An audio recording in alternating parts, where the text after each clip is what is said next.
بالکل اسی طرح زندگی گزارنی ہے یا کچھ کرنا ہے، تو آپ کو بہت سارے شعبے نظر آئیں گے جس میں آپ کو سرسری غور سے معلوم ہوگا کہ یار ان شعبوں میں مجھے آگے بولو بھائی بڑھنا ہے. کچھ تو کامن چیزیں وہ میں جو سب کے لیے وہ میں بتا دیتا ہوں. کچھ چیزیں تو آپ کی پرسنل ہوں گی، یار میں نے یہ بھی کرنا ہے، وہ میں نہیں، وہ تو آپ خود سوچو گے.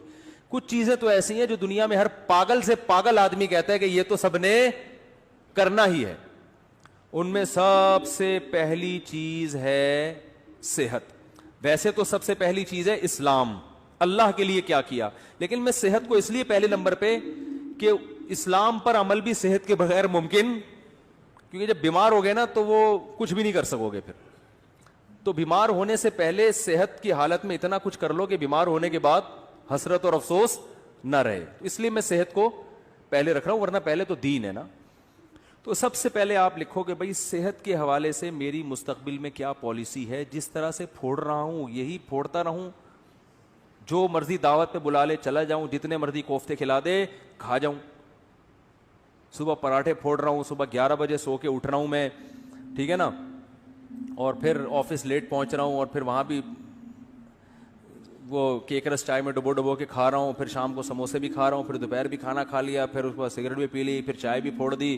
اگر یہی بالکل مناسب ہے تو ٹھیک ہے، اور اگر یہ مناسب نہیں ہے تو مجھے اپنی صحت کے لیے اب کیا بولو نا کیا کرنا ہے. صرف دعاؤں پہ کام چلانا ہے یا وظیفوں پہ کام چلانا ہے یا اس صحت کے لیے کچھ کرنا بھی ہے. ہمارے نبی صلی اللہ علیہ وسلم کی صحت تو بہت اچھی تھی. آپ نے تو حضرت رکانہ کو جو مشہور پہلوان تھے ان کو کیا کر دیا، پچھاڑ دیا.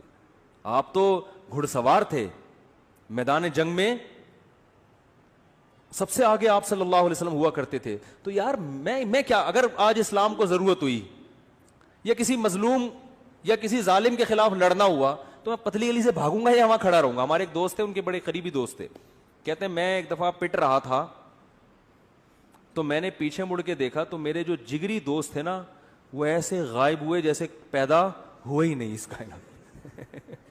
اور صحیح کیا، بھاگ گئے، ورنہ وہ بھی پٹتے ان کے ساتھ،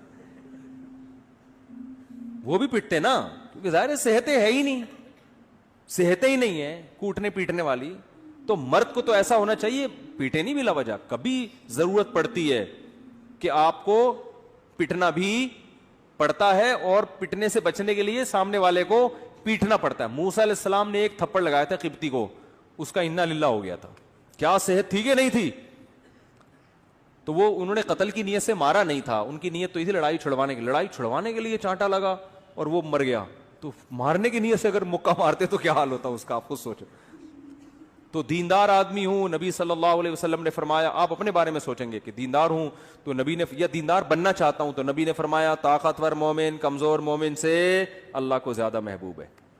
تو یار میں صحت سے تو سارے کام ہوتے ہیں، صحت ہوگی تو نماز بھی ہوگی، روزہ بھی رکھا جائے گا، ماں باپ کی خدمت بھی ہوگی، بیوی بچوں کی خدمت بھی ہوگی. بیوی کی الٹی سیدھی کڑوی کسیلی باتیں برداشت کرنا، بلڈ پریشر کا مریض برداشت کر سکتا ہے، وہ برداشت کرنا آسان ہوگا، ٹھیک ہے نا، اگر بیوی ایسی ہے. ایسی ہوتی نہیں ہے لیکن اگر بالفرض ایسی کسی کی نکلی وائف. تو ابا کی، ماں باپ بڑھاپے میں جو چڑچڑی طبیعت ہو جاتی ہے تو اس کو جوان آدمی کے لیے، صحت مند آدمی کے لیے برداشت کرنا کیا ہوتا ہے، آسان. تو یار میں نے اپنی صحت کے لیے کیا کیا، ایسے ہی چلتا رہوں گا یا کچھ کرنا ہے، تو ڈائری میں لکھو. تو صحت کی بھی موٹی موٹی بنیادی چیزیں بتا دیتا ہوں کہ بھائی 40 سال سے میری عمر زیادہ ہو گئی ہے تو اب سب سے پہلے تو کولیسٹرول چیک کرنا ہے، لیول بڑھا ہوا تو نہیں ہے. بلڈ پریشر چیک کرنا ہے نارمل ہے کہ نہیں ہے. یہ دو چیزیں تو ہے نا. شوگر کا ٹیسٹ کروانا ہے کہ شوگر کی طرف تو نہیں جا رہا معاملہ، کیونکہ یہ اسی وقت پھر آدمی آہستہ آہستہ جانا شروع ہوتا ہے. تو بھائی اگر ہے تو ابھی احتیاط کرو. یہ ساری 2-3 موٹے موٹے ٹیسٹ ہوتے ہیں، وہ ڈاکٹر بتا دے گا. نہیں بھی کرو ٹیسٹ تو چلو چھوڑو، ٹیسٹ نہ کراؤ. آپ یہ کہو کہ یار اس عمر کے بعد یہ ساری بیماریاں ہوتی ہیں کہ نہیں ہوتی ہیں. تو ان سب بیماریوں کا بیسک علاج کیا ہے؟ جتنا کھا رہے ہو اتنا یوٹیلائز کرو. جو کھا رہے ہو نا وہ نکال دو کسی طریقے سے. تو اس کا حل کیا ہے؟ جاگنگ، جم، یوٹیلائز کرنا ہے نا، اپنی انرجی کو خرچ کرنا ہے. تو یار میں کیا کر رہا ہوں؟ تو ڈائری میں لکھو کہ تیرے باپ کو بھی نا اب صحت کے حوالے سے کوئی الہ عمل. اصل میں تمیز سے اپنے آپ سے بات کرو گے آپ مانو گے نہیں، حقیقت ہے. اپنے آپ سے بھی اگر آپ تمیز سے بات کرو گے، ہمیں عادت ابے تبے کی پڑ چکی ہے. اپنی اولاد کو آپ محبت سے سمجھاؤ مان جاتی ہے بھائی. ایک وقت آتا ہے اس کو بھی ابے تبے سے, ابے تیرے کو انڈے لینے کے لیے بھیجا تو کیا اندھا ہے کیا بہرا ہے, سنتا جب اس طرح سے پھر ایک وقت آتا ہے بولنا پڑتا ہے نا. امپلائز کو لوگ اسی طرح بول رہے ہوتے ہیں نا. تو آپ نے اپنے آپ سے ابے تبے سے بات کرنی ہے کہ بھائی تو ایسے ہی چلتا رہے گا یا انسان کا بچہ بننے کا تیرا پروگرام ہے کہ نہیں.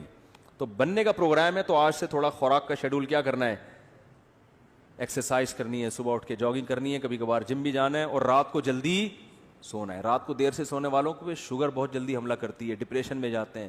رات کو جلدی سونے کا کیا, یہ جو ہے نا عشاء کی نماز کے بعد موبائل اب بند, یہ لاک کر کے لاکر میں رکھ دینا ہے اس کو.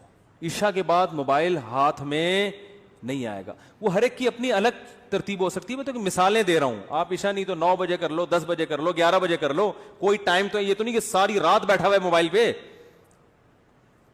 تو پھر تو قبر میں لے جائے گا یہ موبائل تھوڑے دنوں میں. آنکھیں الگ خراب ہوں گی, دماغ الگ خراب ہوگا, اس کی ریس سے جو کچھ ہو رہا ہے سب کو پتا ہے کیا ہو رہا ہے. تو سوچنا ہے میرے بھائی, سوچنا ہے. پھر آپ نے یہ سوچنا ہے کہ یار عبادت کے حوالے سے کیا کرنا ہے. نماز, اپنے آپ کو نمازی بنانا ہی ہے, بنانا بھی ہے کہ صرف بیانات ہی سنتے رہنا ہے ساری زندگی. اب کچھ عمل بھی کرنا ہے کہ نہیں کرنا. تو اسلام میں سب سے پہلے کیا ہے, بولو نا بھائی, نماز ہے. یار تکبیر اولا کا پابند بنانا ہے, تو یار پابندی ہو نہیں رہی, سستی ہوتی ہے, تو بھائی پینلٹی لگاؤ اپنے اوپر. لکھو کہ ایک نماز ضائع ہو گئی تو اتنے روپے صدقہ کروں گا. پینلٹی لگاؤ اپنے اوپر. کچھ تو ہلو تو ٹھیک ہے نا, کچھ تو کرو بھائی. ایسے ہی تھوڑی چلنا ہے کہ یار پینلٹی لگاؤں گا, فجر قضا ہو گئی تو اتنے روپے صدقہ کروں گا, ظہر قضا ہو گئی تو اتنے روپے. اس طرح آہستہ آہستہ پھر جو ہے نماز کے علاوہ پھر کوئی کسی میں کوئی اخلاقی برائی ہے خدا نخواستہ, کوئی بد نظری کی عادت ہے, یہ کوئی اور برائی ہے, تو یار یہ برائی چھوڑنی ہے. سگریٹ کی عادت ہے, گٹکے کی عادت ہے, ابے کیا ساری زندگی سگریٹ پیتا رہے گا. دیکھا نہیں ہے ہر ڈبے پہ لکھا ہوتا ہے خبردار سگریٹ نوشی صحت کے لیے مضر ہے. ہر ڈبے پہ لکھا ہوتا ہے. تو کیا اندھا ہے, تجھے نظر نہیں آ رہا یہ؟ نہیں بھائی, نفس کہے گا یار میں نہیں چھوڑ سکتا, یار میرے تو ایک دن نہ ملے میرے تو پاگل ہو جاتا ہوں. تو یار کسی ڈاکٹر سے رابطہ کرتے ہیں کہ ڈاکٹر صاحب میں سگریٹ چھوڑنا چاہتا ہوں, کوئی حل ہے, کوئی آسان طریقہ ہے, کسی سے مشورہ کروں, کوئی گائیڈنس لوں. ہلے تو نا, ہمت تو کرے. بہت سے ڈاکٹرز ہیں جو آپ سے سگریٹ چھڑوا دیں گے, اس کے علاج ہے, وہ آپ کو طریقہ بتائیں گے, کچھ ہمت کرنی پڑے گی. تو آہستہ آہستہ کیا ہوگا, پھر اسی طرح اپنے اس ویژن میں آپ نے کتابوں کا مطالعہ, یار اپنی نالج کو بھی کیا کرنا ہے, بڑھانا ہے. انسان کی پہچان علم سے ہوتی ہے کہ نہیں ہوتی؟ عزت علم سے ہوتی ہے. نالجیبل آدمی ہر جگہ عزت ہوتی ہے, یار اس کے پاس نالج ہے, معلومات ہیں. ڈاکٹر ذاکر نائک کو لوگ کیوں سلام کرتے ہیں؟ نالج ہے یار, حوالے ہیں. کوئی ہسٹری میں ماہر ہوتا ہے, کوئی قرآن و سنت میں ماہر ہوتا ہے, کوئی میڈیکل سائنس میں ماہر ہوتا ہے. تو بھائی اب ڈاکٹر تو ظاہر ہے جو بننا تھا وہ بن گیا. اب آپ نے کچھ کامن نالج ہے جو سب کو سیکھنا ضروری ہے. ہسٹری کے بارے میں سب کو معلومات ہونی چاہیے کہ نہیں ہونی چاہیے؟ تو یار چلو اسلامک ہسٹری پہ کتابیں پڑھنی ہے. سب سے پہلے سیرت ہے اس میں, تو آپ نے کیا کرنی ہے, کتابوں کی لسٹ بنا لینی ہے. یہ کتابیں میں نے اپنی زندگی میں 2 سال کے اندر بولو بھائی مکمل کرنی ہے. اور شروع کہاں سے کرنا ہے؟ سیرت. یار مفتی صاحب سے مشورہ لینا ہے کہ سیرت پر سب سے بہتر کتاب کون سی ہے. جب سیرت کی کتاب ختم ہو جائے گی تو پھر اسلامی تاریخ پڑھوں گا, ٹھیک ہے نا. پوری جب تک تاریخ ختم نہیں ہوتی چین سے نہیں بیٹھوں گا, کچھ نہ کچھ تو اپنا شیڈول دیکھنا ہے یا بھائی کہ کتنے کتاب کے صفحے روزانہ میں نے مطالعہ کرنے ہیں. سیرت کی کتاب خرید کے لے آئے, بھائی روزانہ ٹائم نکال کے اس کے 10 صفحے تو پڑھنے ہی پڑھنے ہیں. تو کچھ تو 10 نہیں تو 5 پڑھنے ہیں. پھر قرآن کی تلاوت, قرآن پورے سال گزر جاتا ہے, قرآن اٹھانے کی توفیق نہیں ملتی. روزانہ بھائی 1 پارہ تلاوت کرنا ہے, آدھا کرنا ہے. تو میں نہیں کہہ رہا کہ ایک ہی دن میں آپ بہت بڑے ولی اللہ بن جاؤ گے اور آپ ڈائری لے کے بیٹھے اور آپ کی میں انقلاب آ گیا اور آپ اگلے دن سے مطالعہ شروع ہو گیا اور صحت ہٹو بچوں, کولیسٹرول لیول ایک دم, پیٹ توند الگ, بالکل فٹنس, اور ایسی کمر ایسی پتلی ہو گئی کہ CID والے بھی تلاش کر رہے ہیں تو ان کو کمر نظر نہیں آ رہی. ایک دن میں نہیں ہو جائے گا, لیکن جب اس طرح سے بیٹھنا سیکھو گے نا تو 1 دن 2 دن 3 4 دن تو صرف خواری کے علاوہ کچھ بھی حاصل نہیں ہوگا. ڈائری ڈھونڈنے میں ہی 1 دن تو گزر جائے گا ٹھیک ہے. دوسرا دن پین کہاں گیا اس میں گزرے گا. تیسرا دن وہ پین رگڑ کے دیکھنے چل ہی نہیں رہا کم وقت. چوتھے دن جا کے کہیں پین آئے گا, 5ویں دن کوئی جگہ ملے گی, 6ٹھے دن بیگم آپ کو اجازت دے دی کہ چلو اس کمرے میں بیٹھ جاؤ, ٹھیک ہے نا, اور پھر 7ویں دن, یہ 6ٹھے دن بیٹھ جاؤ گے, لیکن آپ سوچو گے یار مفتی صاحب نے کیا کہا تھا, کیا کرنا ہے. 7ویں دن جا کے تھوڑا بہت سمجھ میں آئے گا کہ چلو 2 چھوارے رات کو پانی میں بھگونے ہیں یا انجیر رات کو بھگونے, کم از کم پہلے قبض تو ختم کرو نا بھائی. ہو سکتا ہے قبض سے شروع ہو آپ کی صحت, یار میں تو 6 مہینے سے مجھے تو قضاء حاجت نہیں ہوئی ہے, تو پہلے قبض تو ختم کرو. اس کے لیے سنا ہے, کوئی نیٹ پہ سرچ کرتے ہیں یار, کوئی انجیر سنا ہے, ہو سکتا ہے 1 مہینے کے بعد 2 انجیر آپ کھاؤ رات کو, بس یہ امپروومنٹ ہو. لیکن کچھ تو ہوئی نا. ابے 1 سال 2 سال 3 سال 5 سال میں جا کے تو کچھ انسان کا بچہ بنے گا معذرت کے ساتھ. لیکن جو اسٹائل ہمارا ہے نا ابھی, اس میں 100 سال بھی گزر جائیں گے, اس میں کوئی انسان کا بچہ نہیں بنے گا. جہاں ہو وہیں کے وہیں رہو گے اور مر جاؤ گے تھوڑے دنوں میں. سب مریں گے لیکن کچھ کر کے نہیں, بغیر کیے مر جائیں گے. وہی ہوگا, ایک دن جنازہ اٹھائیں گے, مرحوم بہت اچھے تھے, بس پیٹ تھوڑا مرحوم کا نکل گیا تھا, اور موت کی وجہ یہ بنی کہ اس دن تھوڑا سا پراٹھے زیادہ کھا لیے تھے حضرت نے, اور ڈاکٹر نے منع بھی کیا تھا, شوگر تھی, 6 لڈو کھائے تھے میرے سامنے. بس موت تو آنی ایک دن, اللہ تعالیٰ مغفرت فرمائے مرحوم کی. باقی بچوں کا کیا ہوگا, ان کے لیے کچھ بنایا نہیں, بچے تو رول رہے ہیں بیچارے, بد دعائیں دے رہے ہیں ابا کو, ابا پیدا ہی نہ کرتے اچھا تھا, کس حال میں چھوڑ کے گئے ہو, ٹھیک ہے نا. تو کچھ کرنا پڑے گا میرے بھائی. میں نے جو بات جہاں سے شروع کی تھی وہاں ختم کرتا ہوں کہ فطرت سے جب بغاوت کرو گے تو فطرت معاف بولو نہیں کرے گی. فطرت سے مت لڑو, جو نیچر جیسے چلنے کا کہہ رہی نا, تمیز سے نیچر کے ساتھ چلتے رہو. کیا خیال ہے, غلط تو نہیں ہے؟ تو خلاصہ وہی نکلا کہ فطرت سے مت لڑو. کیا خلاصہ نکلا بولا؟ تو یہ کوتاہی آج بہت سے لوگوں سے ہوتی ہیں. لانگ روٹ پہ جا رہے ہیں, دیکھ ہی نہیں رہے کہ کوئی جو ہے وہ راستے میں پیٹرول پمپ ہوگا کہ نہیں ہوگا, اسپیئر ٹائر کے بغیر چلے جا رہے ہیں. پھٹ گیا تو کوئی بات نہیں, اللہ پہ توکل کر کے جا رہے ہیں, کوئی مسئلہ نہیں. او بھائی, اللہ نے کب کہا ہے کہ میں نے ضمانت لی ہے کہ تمہارے ٹائر کو کچھ نہیں ہوگا؟ میں آپ کا کافی ٹائم سے سنتا ہوں, کچھ میرے غیر مسلم بھائی پر محنت چل رہی ہے, لیکن رشتے کا مسئلہ ہے. الحمدللہ, خود انہوں نے الحمدللہ لکھا ہوا ہے. میں نالائق کے ذریعے اسلام لائے, چندے وغیرہ کی ضرورت نہیں. پتہ نہیں کیا کہہ رہے ہیں یار. بھائی اللہ ان کو اسلام کی توفیق دے, بہت بڑی نیکی ہے کسی غیر مسلم کو اسلام کی دعوت دینا. مسلمان ہو جائے گا تو شادی بھی ہو جائے گی انشاءاللہ. مسلمان ہو کے تو شادیوں کا 4 شادیوں کا چانس ہو جاتا ہے اس کے لیے. مفتی صاحب, اگر کوئی غصے میں بول دے کہ خدا کو نہیں مانتا تو کیا اسلام سے خارج ہو جائے گا؟ جی ہاں, اسلام سے خارج ہو جائے گا, اس کا نکاح بھی ٹوٹ جائے گا. انہوں نے پوچھا ہے, ٹوٹ جائے گا نکاح. غصے میں اپنی زبان کو کنٹرول کرنے کا حکم ہے. غصے میں کسی کو چاقو مار دو تو مرے گا کہ نہیں مرے گا؟ غصے میں طلاق دے دو تو ہوتی ہے کہ نہیں ہوتی ہے؟ تو غصے میں کفر بھی ہو جاتا ہے, اگر بول دیا تو کافر ہے. میری والدہ کو ان کی, میں اگلے ہفتے پوچھوں گا آپ لوگوں سے کون کون ڈائری لے کے بیٹھا ہے, سمجھ رہے ہو؟ اگلے ہفتے پوچھوں گا کون کون بیٹھا ہے. بیٹھے گا کوئی بھی نہیں ہے, ایسے ہی آ جائیں گے. اگلے ہفتے کہیں گے او مجھے تو یاد ہی نہیں تھا.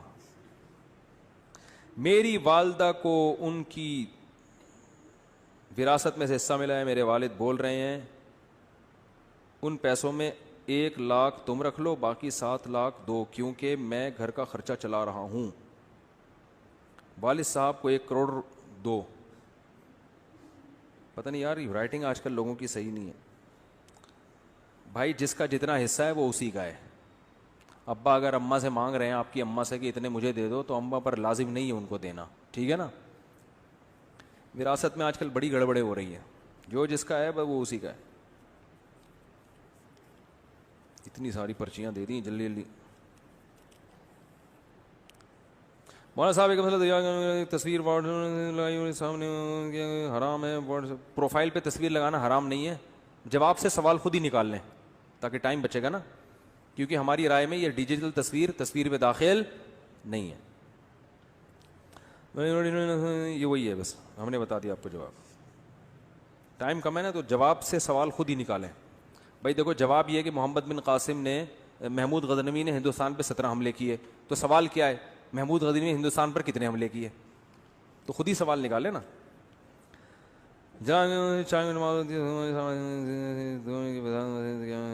نئی مسجد میں دوسری جماعت ہماری رائے میں ٹھیک نہیں ہے. کمپنی میں نماز پڑھنا جائز ہے؟ ہاں کمپنی میں پڑھ سکتے ہیں. مفتی صاحب ہماری کمپنی میں ایک، ابے بھائی یہ فرقہ وارانہ سوال نہ پوچھا کرو یار. آج کل ایک مسئلہ بہت کچھ کر رہے ہیں وہ یہ کہ داڑھی رکھنے والے کو لوگ مولوی سمجھتے ہیں اور لوگ اس کے خلاف ایک بیان ریکارڈ، آپ اس کے خلاف ایک بیان ریکارڈ کروائیں کہ ہر داڑھی والا مولوی نہیں ہوتا، اور ان میں مثالوں کے ساتھ فرق واضح فرمائیں. یہ کوئی معاشرتی علوم کا پرچہ لگ رہا ہے مجھے. کہہ رہے ہیں ان میں مثالوں کے ساتھ فرق واضح فرمائیں. ہوتا ہے نا 3 سوال ہیں اور ایک کی ایک ایک مثال لکھنی ہے. ایک مثال کے 5 نمبر ہیں اور سوال کے جواب کے 20 نمبر ہیں. یہ کہہ رہے ہیں کہ بھائی آج کل جب داڑھی رکھ لو تو لوگ کیا تانا دیتے ہیں کہ یہ مولوی بن گیا ہے. ان کو بتائیں، یہ مجھے کہہ رہے ہیں کہ ان کو بتائیں کہ ہر داڑھی والا مولوی نہیں ہوتا. میں آپ سے کہہ رہا ہوں کہ آپ یہ مولوی کے لفظ سے اتنا چڑ کیوں رہے ہو کہ آپ کو کوئی مولوی کہہ دے تو آپ کو غصہ آ جائے. بولے اللہ کا شکر ہے یار، ہم تو فری پھوکٹ میں ہم کو مولانا کہہ دیا آپ نے یار، حالانکہ ہم تو پڑھے لکھے بھی نہیں ہیں. دیکھو جس چیز کے برحق ہونے کا یقین ہو نا، اس پہ کبھی احساس کمتری کا شکار نہ ہو. میں اپنی بات آپ کو بتاؤں، مجھے مولوی پن سے اتنی اللہ معاف فرمائے احساس کمتری اور نفرت سی تھی جو غلط تھا، کہ ہمارے اسکول میں 14 اگست پہ ایک پروگرام ہوا 5ویں کلاس میں. تو اس میں وہ پروگرام ہوتے ہیں نا، تو اس میں کسی کو فوجی بنایا، کسی کو کسان بنایا، کسی کو تاجر بنایا، وہ ملی نغمہ پیش ہوتا ہے. تو مجھے مولوی بنا دیا. میں نے کہا میں نہیں بنوں گا، کرتا شلوار اور ٹوپی. میں نے کہا نہیں میں نہیں بنوں گا، وہ میں نہیں بنا. لیکن پھر ایسا بنا کہ سچی مچی کا مولوی، سچی مچی کا مطلب جس کو لوگ مولوی کہتے ہیں، ایسا مولانا بن گیا. تو اس لیے کہ جب ہم نے ارادہ کیا، ہم نے کہا کشتیاں جلا دو یار، اب مولوی ٹھیک ہے جاؤ. تو کوئی شرمندگی والی بات. ہمارے حضرت مفتی رشید احمد صاحب کے پاس ایک اس میں PIA میں ایک بہت بڑے آفیسر اذان دیا کرتے تھے. حضرت کے پاس جب آتے نا تو وہ اذان وہی دیتے تھے. تو وہ PIA میں بہت بڑا عہدہ تھا. تو جب کوئی ان سے پوچھتا نا کہ آپ کیا ہیں، تو وہ یہ نہیں کہتے تھے میں PIA میں آفیسر ہوں، وہ کہتے تھے